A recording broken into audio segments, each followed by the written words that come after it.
Two residential plots of land on offer in the government's land sale program for the next quarter. In France, a second night violent protests triggered by the fatal police shooting of a 17-year-old driver. And in Canada, the wreckage and presumed human remains from the imploded Titan submersible returned to port.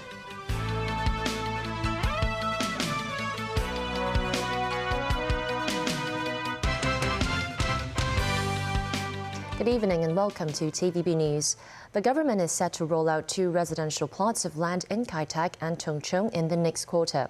Authorities say the total number of flats generated in the first half of this year has reached 65% of the housing supply target for 2023. Jackie Lin with more.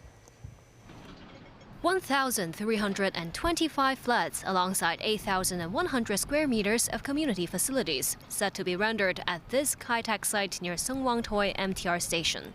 Under the latest government land sale program in the July to September period, this site will require developers to build a 175-meter-long underground shopping street. The government stipulated portion accounts for 11% of the underground street's total length. Another requirement, social welfare facilities totaling 8,100 square meters in floor area.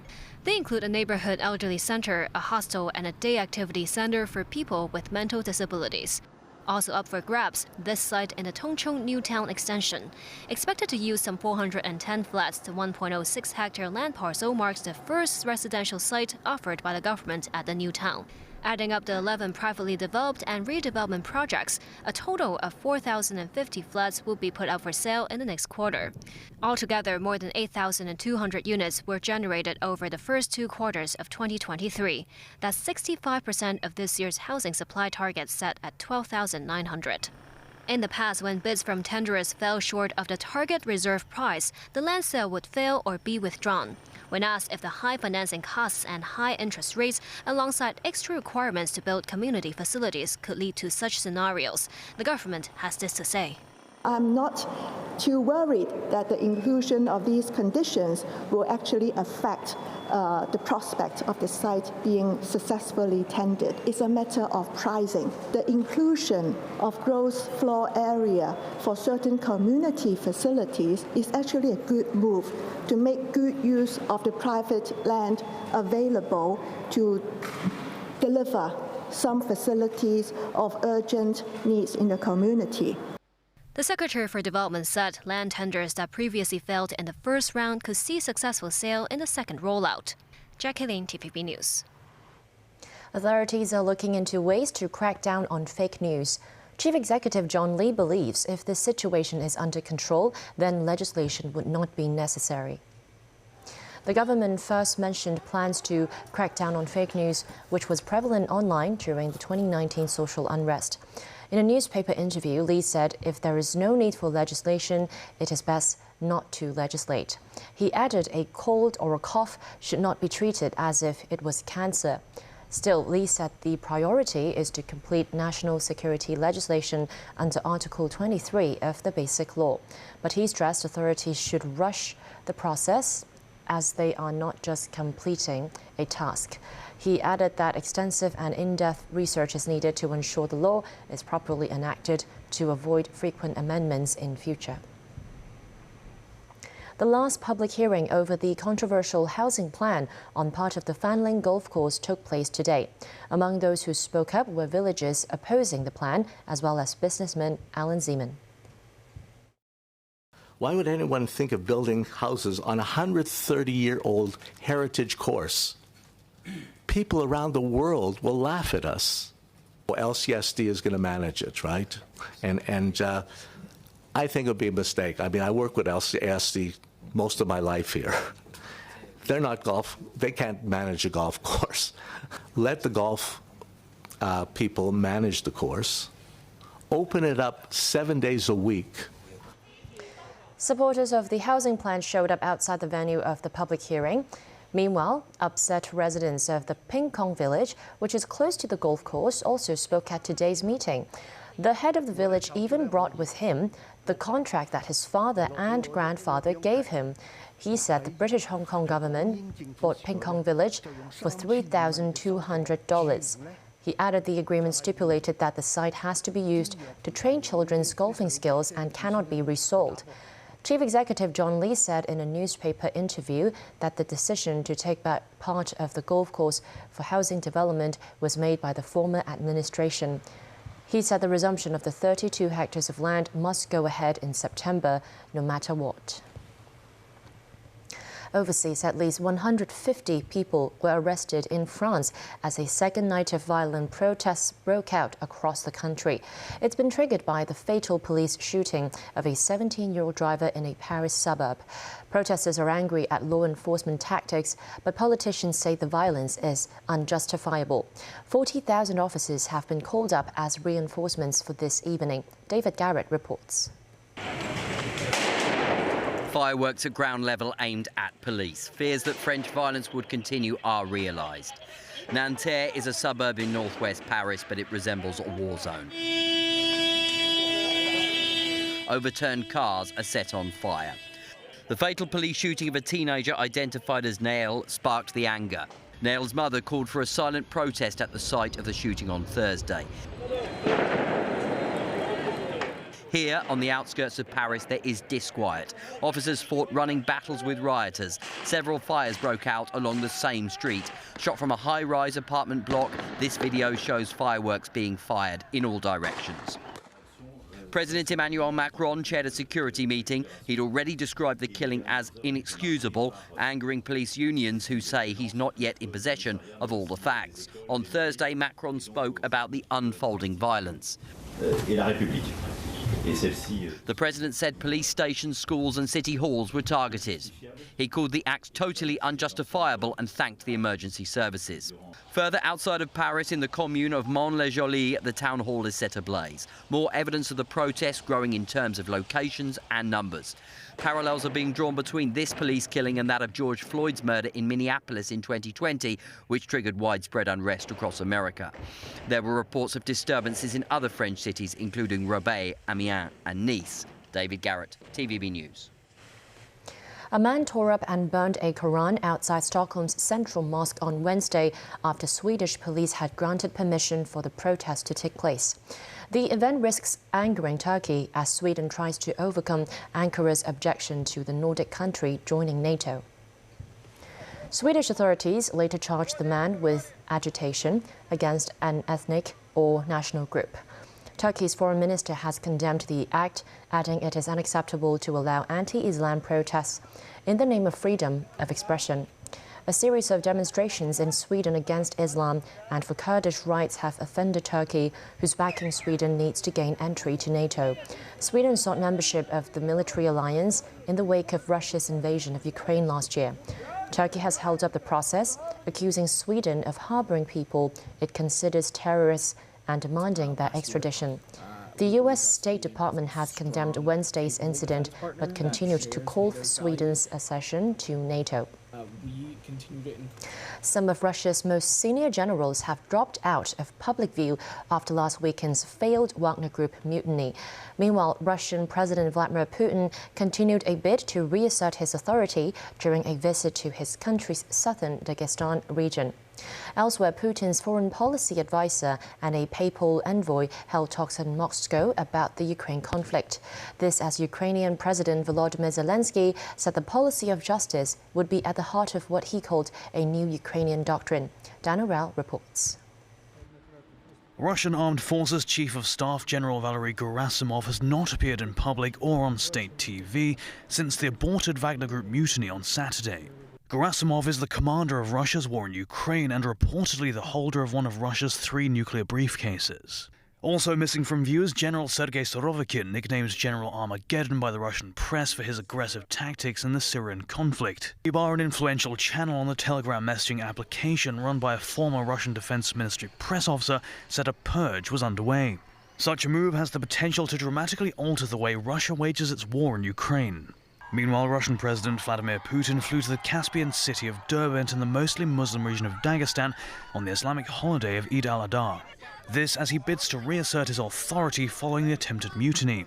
Putin visited an ancient citadel and a historic mosque, met with officials and walked cheering crowds next to a fountain, speaking and shaking hands with local residents. Elsewhere, during his nightly address, Ukrainian President Volodymyr Zelensky said the policy of justice would be at the heart of what he called a new Ukrainian doctrine. The president had outlined plans for the doctrine earlier in the day in an address to Parliament. The speech marked the 27th anniversary of the adoption of Ukraine's constitution. Zelensky said the proposed reference points would be put forward for a nationwide discussion. And Russian President Vladimir Putin's foreign policy advisor and a papal envoy held talks in Moscow. Kremlin advisor Yuri Ushakov and Cardinal Matteo Zuppi focused on the issue of refugees, particularly children, during the Ukraine conflict. Zuppi had met with Ukraine's president and Ukrainian religious leaders in Kyiv earlier this month. Dan Roel, TVB News. In Canada, presumed human remains and debris from the tourist submersible that imploded, killing all 5 people aboard last week, were brought ashore in Newfoundland on Wednesday. The Titan submersible was on its way to the iconic shipwreck Titanic when it imploded. The possible remains and shattered bits of the Titan were brought ashore by the Canadian-flagged vessel Horizon Arctic. U.S. medical professionals are expected to conduct a formal analysis of the human remains. The nature and extent of the possible remains recovered from the site were not specified. Still to come on tonight's news. Joe Biden starts using a CPAP machine at night to deal with sleep apnea. Locally, promotions and discounts at restaurants and retail shops marking the 26th anniversary of the city's return to Chinese rule. And around 760 exhibitors from over 30 countries and regions will take part in this year's Hong Kong Book Fair.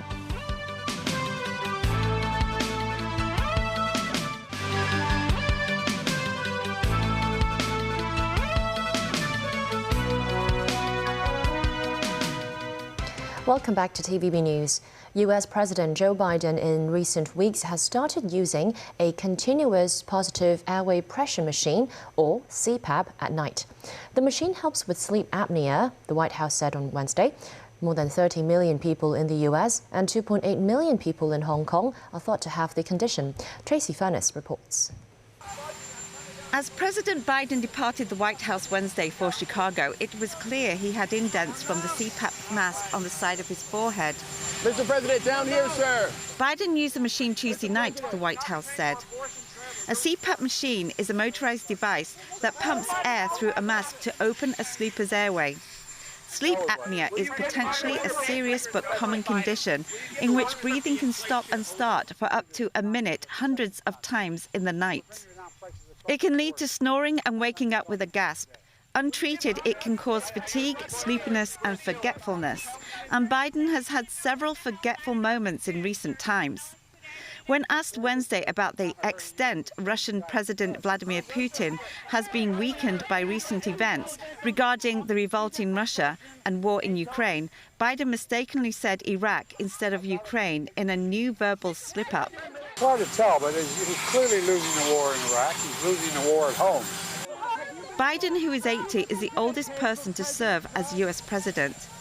In the run-up to the 2024 election, in which Biden is set to run for a second term, voters have been concerned about his age and health. The president disclosed a history of sleep apnea in 2008, but it did not come up in his most recent physical in February. Tracy Furness, TVB News. Pop superstar Madonna has postponed the start of her upcoming tour after being hospitalized in intensive care for a serious bacterial infection. According to her manager, the Vogue singer is expected to make a full recovery. Madonna, who is 64, developed the infection last Saturday, and it led to several days in intensive care. Her health is said to be improving, but she is still under medical care. Madonna's latest world tour, the Celebration Tour, was set to kick off in Vancouver on July the 15th, but Live Nation has confirmed its postponement with promises to reschedule any cancelled dates. Back locally, special traffic arrangements will be in place on July 1st, the 26th anniversary of the city's return to Chinese rule. To mark the occasion, thousands of eateries and retail shops will roll out a series of one-off promotions and discounts. Veronica Lin tells us more. Some road closures were already in place this morning. That's because the police band was rehearsing through Expo Drive, Central, and the Central Wan Chai bypass tunnel. It lasted until 11 a.m. today. Bus routes were adjusted and bus stops were moved to cope with the rehearsal. That, as this Saturday marks Hong Kong's handover anniversary. Apart from a series of discounted fares on buses, ferries, and water taxis, the food and beverage industry also has something special in store to celebrate the event. The participating eateries include fast food chains, tea restaurants, hot pot spots, and more. Almost all will offer a 29% discount on selected items.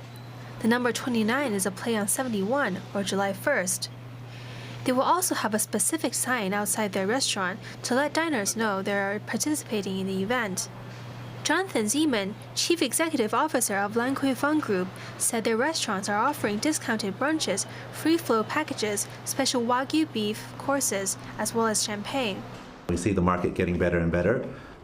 This past long weekend with the Dragon Boat Festival, saw a lot more people in town, and we can see a lot more business travel coming to Hong Kong and to Lan Kwai Fong. Still, while the scheme is set to bring in heaps of customers, some questions why only selected items are discounted and only for that particular day. Catering sector lawmaker Tommy Chung said a manpower crunch is to blame, which is at its worst in years. I think staff shortage, whether we do the discount, we are looking at huge staff shortage.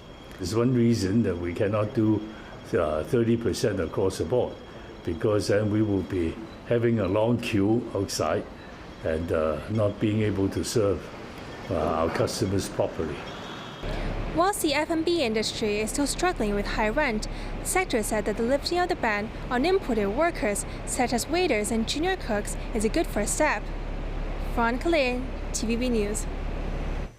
The week-long Hong Kong Book Fair will get underway at the Convention and Exhibition Centre in Wan Chai on July 19th. The fair's organiser, the Hong Kong Trade Development Council, believes the event will attract more visitors than last time, following the relaxation of pandemic restrictions in the city. Mimosa Ngai took a sneak peek at what to expect at the fair. The annual book fair will return next month, and tickets are available for sale starting tomorrow. With this year's theme being children's and young adult literature, the HKDTC hopes people can explore the educational value of such reading material and promote the work of local writers. Moreover, the book fair alongside two other exhibitions will feature around 760 exhibitors from over 30 countries and regions this year. When asked about whether censorship will be imposed on any publications, the Deputy Executive Director of the HKDTC said such an action is not necessary. We do not apply any censorship on any of the publications in the book fair, as long as they belong to the category 1. Because I think a lot of our exhibitors are already very familiar with the house rules of the Hong Kong Book Fair, because they need to abide by the Hong Kong law. Meanwhile, JUN also anticipates over 850,000 visitors will be in attendance, as it is the first book fair to take place since pandemic restrictions in the city were relaxed. I think apart from the local citizens, which we think would be very passionate about coming into the Hong Kong Convention Exhibition Centre again to see the book fair, but this year I think more people will be anticipated to come from across the border. First thing, because we have the exhibition station, which facilitated a lot of new territories, as well as Greater Bay Area, Shenzhen especially, citizens to come. You just come straight to the exhibition station. Visitors at the book fair can enjoy the Sport and Leisure Expo and the World of Snacks exhibition, where individuals can taste international treats at the scene. Mimosa Nai, TVB News. That's the news. Thanks for watching.